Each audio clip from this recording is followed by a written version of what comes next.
Bonjour, Alice Damasio, praticienne en médecine traditionnelle chinoise et japonaise.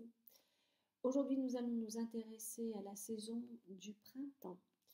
Le printemps, selon le calendrier traditionnel chinois, c'est début février. Nous avons toujours minimum 2 mois d'avance par rapport au calendrier occidental, car le mode de calcul est différent. C'était un calendrier davantage en rapport avec l'agriculture. Alors nous allons nous intéresser à ce mouvement printemps. Le printemps est lié à l'élément bois, c'est la direction de l'est, c'est le petit yang, c'est lié au méridien du foie et de la vésicule biliaire. Qu'est-ce que le yang? C'est un mouvement énergétique, mouvement vers le haut, cela apporte de la chaleur, c'est l'expansion, c'est le principe masculin, réchauffé. Le mouvement yin, c'est un mouvement vers le bas, c'est un mouvement dense, de condensation qui va vers le centre, il est astringent, c'est le principe féminin, la réception, l'adaptation. L'énergie est faite pour partie du yin, pour partie du yang, plus ou moins. Alors, qu'est-ce que ça veut dire le printemps? C'est le petit yang. Eh bien, parce que c'est une énergie de croissance. Au printemps, nous le savons, toutes les plantes commencent à sortir de terre, à s'expanser vers le haut. Mais on n'est pas dans le grand yang. Le grand yang, c'est l'été, ça crame. Là, ça pousse vers le haut, vers la lumière. Ça a aussi une connotation un peu spirituelle, croissance vers le haut, spiritualité. Ce petit yang a pour élément également commun le bois. Le bois, c'est ce qui sort de la terre, c'est ce qui va alimenter le feu. Le feu, c'est la saison de l'été. C'est un mouvement qui va vers le haut, je l'ai dit, et qui se déploie. En effet, le mouvement du méridien foie a horreur des entraves. Donc, le foie, par rapport à ses émotions, alors, il y a une nouveauté par rapport à la médecine occidentale, c'est que la médecine chinoise fait une analogie entre certains méridiens et certaines émotions. Le foie est attaché à l'émotion colère, par exemple. Alors, ça ne veut pas dire que c'est le foie qui se met en colère, c'est pas ça, mais c'est la même, si vous voulez, la même dynamique. Le foie, c'est une énergie yang, ça jaillit d'un seul coup, cette énergie de croissance jaillit d'un seul coup. Si vous vous baladez, il y a peut-être 2-3 jours, il n'y avait rien, vous regardez le sol, c'était bon, pas grand-chose, et puis d'un seul coup, vous voyez des fleurs qui commencent à sortir, des petits tubercules, etc. Donc c'est une énergie jaillissante, c'est une énergie très forte qui pousse, hein, comme un bouchon de champagne qui saute comme ça. Et effectivement, c'est le même mouvement aussi violent, entre guillemets, que la colère, qui est une énergie qui est jaillissante et qui, paf, pète comme ça d'un seul coup. Il y a aussi un autre lien avec le méridien du foie. Le méridien, une des branches internes du méridien du foie se termine aux yeux. Et c'est bien après avoir été témoin, avoir vu quelque chose, aussi entendre, hein, ça peut être aussi par l'écoute, après avoir vu une situation qui nous déplaît, que par exemple, on va se mettre en colère. C'est ce même mouvement dynamique du bas vers le haut de façon très puissante et jaillissante, comme ça. Alors, le foie est relié à la colère, aux frustrations, mais aussi à l'élan vital, au projet, au rêve, à l'anticipation. Savoir anticiper, attention, ce n'est pas de l'anxiété, à la vision stratégique. Et donc, il y a toujours, pour la médecine chinoise, un organe, une entraille qui est liée à une émotion, un sentiment, un comportement, une attitude, mais c'est lié d'un point de vue dynamique, d'un point de vue de mouvement. La médecine chinoise, c'est une médecine dynamique, c'est pas une médecine analytique. On n'analyse pas telle chose, le pH, le taux de ceci, cela. C'est très bien d'analyser, hein. Il n'y a aucune valeur de jugement là-dessus. Mais c'est une façon différente, j'insiste là-dessus, une façon différente d'envisager l'être humain dans son environnement. Et ça, c'est très intéressant parce que ça nous permet de faire des liens. Et puis sans lien, je crois qu'on n'avance pas trop finalement. Bon, ça a l'air paradoxal comme ça ce que je dis, mais finalement non, ça l'est pas. Donc on a certaines énergies du printemps qui est liée au foie, et on nous dit dans les textes chinois que il faut toujours accompagner les saisons. Autant l'hiver, on n'a pas envie de sortir le soir, on est vite fatigué, on a sommeil tôt, etc. Autant là, on commence à sentir une énergie en soi qui pousse, qui monte, qui va mettre quelque chose en mouvement. Et puis il faut se mettre en mouvement. Donc on conseille de sortir au petit matin assez tôt, de se dénouer les cheveux et d'avoir des vêtements amples, de se dénouer les cheveux et de courir comme ça près de la nature ou dans un jardin ou dans une cour, de courir cheveux au vent, en riant, en chantant, etc. Parce que on doit accompagner cette énergie de renouveau. Ça a l'air un peu bête comme chou de faire ça, mais si on s'amuse à le faire, on sent qu'on a vraiment une énergie, on met en mouvement quelque chose qui était endormi. C'est ça qui est intéressant. Parce que dans nos sociétés, on est trop intellectuel. Tout passe par le cerveau gauche, on a de grandes idées sur tout, des grandes certitudes, mais on oublie l'essentiel. Il faut vivre, et vivre, c'est aussi agir. Et donc, c'est intéressant de se mettre comme ça en mouvement. Alors, si vous avez peur que vos voisins vous jugent mal parce que vous faites ça, vous pouvez faire vos exercices de Qigong, par exemple, de Tai Chi, le matin, assez tôt, parce que c'est là où il y a le moins de pollution.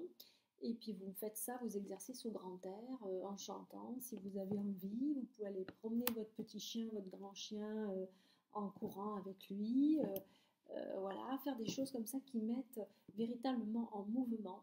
Si vous faites votre sport à la maison, commencez à faire des activités outdoor, comme disent les Américains, donc des activités en plein air, de la danse, des choses comme ça, des choses qui vous vraiment vous fassent décoller ce petit yang pour arriver au grand yang.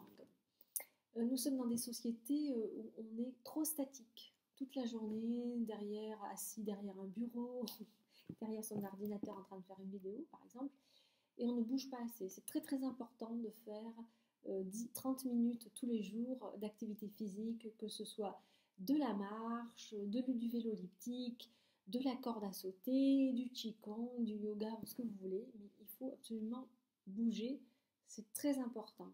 Et pourquoi je dis ça? Parce que le méridien du foie, il gère les ligaments et les tendons. Donc c'est la souplesse. Et souplesse, adaptabilité, c'est deux choses qui sont quand même assez proches. Peut-être que quelqu'un qui n'est pas souple, eh bien, il a oublié de s'adapter à un moment donné. Il faut vraiment... La vie, c'est être comme le petit poisson dans l'eau et s'adapter au courant. Voilà, pour que ce soit le plus facile énergétiquement possible. Si on rame trop à contre-courant ou qu'on force trop les choses, eh bien on est fatigué, c'est épuisant. Alors donc c'est ce mouvement, il faut faciliter ce mouvement. Il y a tout un tas de choses. Hein. Aujourd'hui, on a vraiment le choix. Hein. Tai Chi, du Qigong, du Pilates, de la danse, barre au sol, etc. Essayez de faire danser aussi. La danse, c'est très très bien parce que ça va avec l'énergie du cœur. Donc, ça peut faire partie des activités justement qui mettent cet élan vital, cet allant, qui le mettent également en mouvement. Alors, l'énergie du printemps, c'est le renouveau. Eh bien, qu'est-ce qu'on fait quand on veut renouveler? Eh bien, on trie, on se débarrasse, on jette. On appelle ça d'ailleurs faire un nettoyage de printemps. Alors ça peut être valable également sur les réseaux sociaux, vous triez vos contacts, voilà. Ça peut être vos papiers, vous virez ce qui n'a plus lieu d'être. Renseignez-vous pour justement quel genre de papier il faut garder 5-10 ans, ça peut être utile. Vous pouvez aussi vous débarrasser de vos vêtements que vous ne portez plus. Les Chinois disent que si on ne porte plus un vêtement depuis plus d'un an, ça veut dire que ce vêtement, en fait, ne nous appartient plus. Donc, il faut s'en débarrasser. Alors, plutôt que de prendre tous ces vêtements, de les aligner comme ça sur le lit, puis au final de se dire, ah bah, finalement, ce pull, il n'est pas si moche que ça, je vais le garder. Ce t-shirt, ouais, ça peut me servir à, etc. Et au final, on ne jette rien. Donc, je vous conseille de plutôt prendre vos vêtements par item. Ça peut être le lundi les chaussettes, le mardi les t-shirts, le mercredi les pulls, etc., etc. Et puis vraiment, sincèrement, vous regardez ces vêtements et vous vous dites, voilà, qu'est-ce que je porte, qu'est-ce que je mets régulièrement et qu'est-ce que je n'ai plus mis depuis au moins 12 mois, 18 mois. Et ceux que vous ne mettez plus, bah, de toute façon, c'est pas la peine, vous n'allez pas les remettre. Il y a de grandes chances pour que vous ne les remettiez jamais, pour x, y raison, même s'ils sont en parfait état. Eh bien, allez-y, faites des paquets et donnez-les. Il y a tout un tas d'organismes aujourd'hui qui récoltent les vêtements. Donc voilà, si vous avez confiance en ces organismes, que vous êtes renseigné, moi je trouve que personnellement, c'est un avis personnel, c'est plus sympa de donner que de vendre. À part si on a vraiment des fringues qui ont coûté cher et que voilà, on a besoin un peu de se renflouer les poches. Sinon, c'est vraiment mieux de donner, c'est important. Voilà, donc vous pouvez faire tout un tas de tri comme ça, où vous allez rationaliser votre espace, parce que si vous voulez démarrer un nouveau cycle, je pense aux gens qui ont envie qui tentent l'aventure dans un nouveau job, ou bien qui ont rencontré quelqu'un, qui sont en train de refaire leur vie, vous ne pouvez pas faire de la place au nouveau si cette place est prise. Ça a l'air tout bête comme ça, mais n'oubliez pas que nous sommes des êtres d'action et qu'il y a un temps pour cogiter, pour rester là-haut, et un temps pour agir. Et dans ce temps d'action, c'est important de se débarrasser de ce qu'il n'y a plus lieu d'être. Je parle des objets. Et si ça va faire un mouvement énergétique, ça va faire pareil, une poussée vers le haut, un mouvement, un appel, et quand vous allez vous débarrasser des choses dont vous n'avez plus besoin, autre chose va venir. Ça, c'est véridique. Essayez et vous m'en direz des nouvelles. Au niveau alimentation, eh bien, le printemps, vous pouvez prendre des aliments de nature fraîche. Pour ceux qui sont intéressés par la nutrition selon les principes de la médecine traditionnelle chinoise, vous avez mon blog, entre autres, il y en a d'autres, mais tant qu'à faire, je vous cite le mien. Donc, tout sur la médecine chinoise, il n'y a pas de E à la fin, et donc vous avez une liste d'aliments suivant les natures. Je peux vous en citer quelques-uns, je vais prendre ma liste parce que je ne les connais pas tous par cœur. Alors, il y a artichaut, asperges, céleri, du sarrasin, haricots mangou, tofu, asperges, j'ai déjà dit, artichaut, aubergine, avocat, blettes, brocoli, etc. Donc ça ne veut pas dire de vous jeter sur des crudités, parce que les crudités, il faut en prendre lorsqu'il commence quand même à faire plus chaud que ça et qu'on transpire. Les crudités, ça sert à rafraîchir, à humidifier, à humidifier toute cette peau, ces organes qui, avec la transpiration, on perd beaucoup d'eau. Donc là, c'est plutôt prendre des aliments de nature fraîche. La nature d'un aliment, c'est l'effet thermique de l'aliment une fois ingéré, quel que soit son mode de cuisson ou même s'il n'a pas de mode de cuisson. Donc un aliment qui est intrinsèquement frais par nature, vous n'allez pas le rendre chaud. Même si vous le faites cuire pour le consommer, ça va atténuer sa fraîcheur, mais ça ne va pas le rendre dans une autre nature extrême dont il n'est pas. Donc voilà, vous pouvez commencer à introduire ces aliments de nature fraîche avec modération et puis surtout toujours en fonction des saisons, évidemment, de ne tant faire que se peut, de ne pas consommer des aliments qui ne sont pas de saison. Voilà, je vous ai donné quelques pistes de réflexion. C'est peut-être pour certains d'entre vous des éléments très très nouveaux. Donc c'est normal de ne pas tout assimiler au départ. En général, même nous qui sommes praticiens en médecine chinoise, il nous faut une bonne dizaine d'années, ne rêvons pas. Donc vous pouvez bien entendu réécouter cette vidéo et vous inspirer par d'autres sources. Voilà, je vous dis à tout bientôt. Merci, au revoir.